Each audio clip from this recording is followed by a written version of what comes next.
Hey everybody, guess what? We're back. We promised you we were going to show you some Williamson County students who competed at the U.S. Figure Skating, and here they are, brother and sister, Eliana and Ethan Peal. How's it going this morning? It's going good. Yeah. We're so excited to see you. Okay, I'm so curious. Two teenagers, you guys spend and invest a lot of time. You're Williamson County students, and you just competed in the U.S. Figure Skating right here in Nashville. How was that? It was pretty cool. We had a lot of support from family and friends from all over coming in town to watch. Just the energy throughout the entire stadium felt amazing. Yeah, I saw a lot of people I knew afterwards at the awards ceremony, which was really cool. And yeah, just the energy in the crowd was amazing. Because often we go to these places that are kind of isolated, far away. We don't really know anyone, and it's a sport that's kind of isolating. So to be able to be here with all these people, it was the energy in the stadium was amazing. Kind of like a hometown event for you, right? Well, Yeah. your new hometown, because you guys moved here a little while ago. Tell me about moving to Nashville.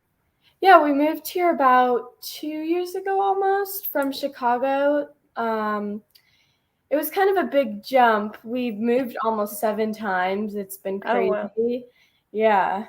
Yes, we moved like at the beginning of the pandemic, and it was just kind of one of those things where we needed to find a training center as we were kind of progressing in our career. And Scott Hamilton and his whole organization offered us a great spot. So we were more than happy to come down here and start training. And so we're so grateful to him and to the Scott Hamilton Skating Club for allowing us to be able to continue our journey. Yeah, I just talked to Scott, like I mentioned to you before we got started, like an hour ago or so, and he said so many great things about you. You guys are amazing, he said, and he's so impressed. Tell me about your competition you had this week in the junior dance. You placed in that, which is amazing. He says that's going to put you on a pretty big trajectory. Tell us about that. Yeah, so honestly, we went into that event not with any particular placement in mind. We knew that it was certainly a possibility, but there wasn't anything that was set in stone for sure. And so we kind of just skate. We were in 5th after the rhythm dance short program, and the scores were really close. And so from that perspective, we were kind of just looking at everything where we could get points moving into the free skate. And so after that free dance long program performance, we kind of just skated that with the energy of the crowd. And, we were fortunate enough to move up 2 places into 3rd. And so, we couldn't be happier with that. And yeah. We were kind of just emoting. We wanted to share our love for the sport. After coming in 5th after the short, we wanted to really show the judges and show the audience what we have, and we just put it out there for the free dance. Yeah, and some big future assignments are going to come out on Sunday, I believe, when the U.S. kind of committee meets to discuss what future assignments certain athletes are going to get. So we're just kind of waiting till then. And What do you think? Do you have anything you think might happen? Or I mean, there's definitely some big events that we want to achieve. I think on our goal list for next year was certainly to be able to go to Junior Worlds. And anything can happen. I don't want to say anything for sure. But and there's some other big events that we definitely want to do. But honestly, we're just so grateful to be back and competing after the past year or 2 years that we've had. And competing with a crowd. Like last year, we didn't compete with the crowd. There was cardboard cutouts in the audience. And it was just we didn't have that feeling like we did this time. Yeah. Yes, and it's completely different. Something else I just learned that I think I want to ask you about is your dad competed here in Nashville at Bridgestone in 1997. How was that to be in the same place where he was 25 years later? It's pretty cool. Like when we walked into the stadium, he just like was kind of explaining stuff to us, and where he competed is pretty cool to be the same place like we're competing. Yeah. It's ice dancing it's a generational sport. So you see people that he knew when he was competing, and how they've progressed in the sport, whether through coaching or other like the judging aspect of things too. So it's great to have that kind of connection to the different generations of figure skating. Yeah, so there's always that somewhat familiarity because you see people or they know your dad, and your dad is your coach as well, right? Yes, yeah, he Yeah, is. So how does that work out? Your brother and sister team and your dad coaches you. What is that like? Is it just ice skating 24/7, or do you have a rule at home like, no, we can't talk about ice skating? Sometimes we come home and there's a little bit here and there, but we try to keep it as separate as possible. It's hard because we're living in an apartment right now and there's not much room.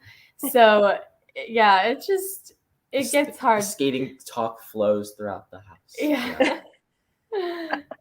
Well, I'm sure you guys, obviously it's working out for you and you're doing well. How do you balance? So we talked about, your dad being your coach, but how do you balance school? Because I know you guys both go to school. And how do you balance that with your training and every competitions? How does that work? So I do online school. I do it through Franklin High School. I do school from about like 7 to 12, and then we go and train. Do you want to? Yeah, so because I also go to in-person school at Franklin High School, and I do that from about like 7 to 12-ish, and then I leave and we go to train at Ford Ice Center, and then we get done around maybe 4 o'clock, and then she goes off to do her off ice dance I dance at DC Dance Factory from like 5 to 9 almost every single day. Yeah, and then after that, it's just a lot of off ice lift practicing, everything that we're not quite ready to do on the ice yet, doing it off the ice, training that first. And then from there, it's homework, dinner, bed. So your days are pretty scheduled. There's not a lot of downtime. When you do have downtime, what is something that you guys like to do? Well, I love to bake, and I try and watch some shows on my phone sometimes, but I love one of my favorite like recreational games. I think it's a professional sport actually, is spike ball, where they have it's like a net. I love playing that. I've been doing that a lot. I did that a lot over quarantine last year, and wow, I've gotten pretty good at it, if I do say so myself. Okay, well maybe we should have a spike ball tournament with Ethan here, see how he does. So you guys said you're going to go back down. You're finished with your competitions. I'm sure it's relieving now that you're done, right? You feel a little bit of relief. Yeah, for sure. Yeah. And so now you get to go and watch the rest of the competitions. What is it like? Will you be able to interact with any of the senior skaters? I know they've changed some of the rules, but normally we are in the past years, but since it's Olympic year and they want the skaters that aren't competing to be separated, and they don't want us to come in contact just in case. Yeah, and unfortunately, some of our competitors and some of the senior skaters did have to withdraw because of positive COVID tests. And so, we're trying to follow all the protocols as closely as we can, because, these athletes train their entire lives for this moment. And so, fortunately, there are other things that you can do, even if you're not able to compete at this particular event. But it's just very important that all the athletes get their fair shot.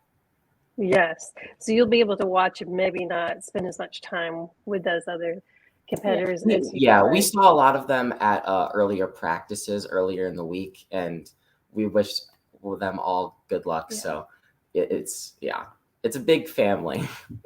Yeah. Well, I hope you guys have fun this weekend, going back down and just kind of enjoying and watching.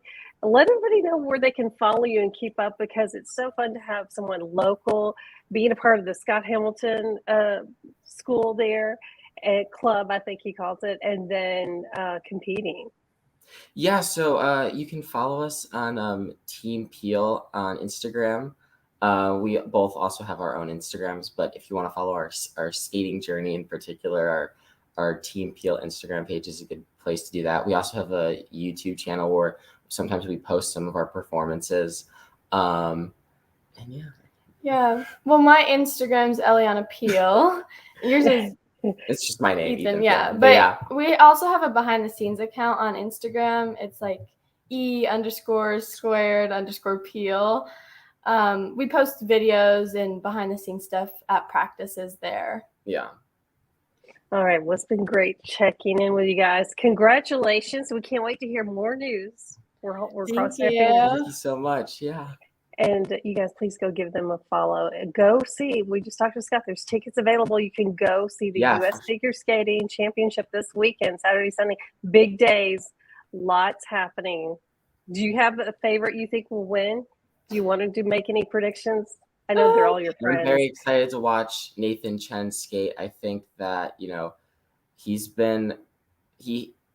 last Olympics, he was under a lot of pressure at that event. And, the last 4 years, he's been working really hard. And so I'm very excited to see what he does. And I think Maddie and Zach senior ice dance team is going to put on a great performance. So come watch. There's still time to get tickets. That's right. You got your personal recommendation right here. Hey, thanks again for joining us. We will see you again soon. Bye, everybody. Thank you.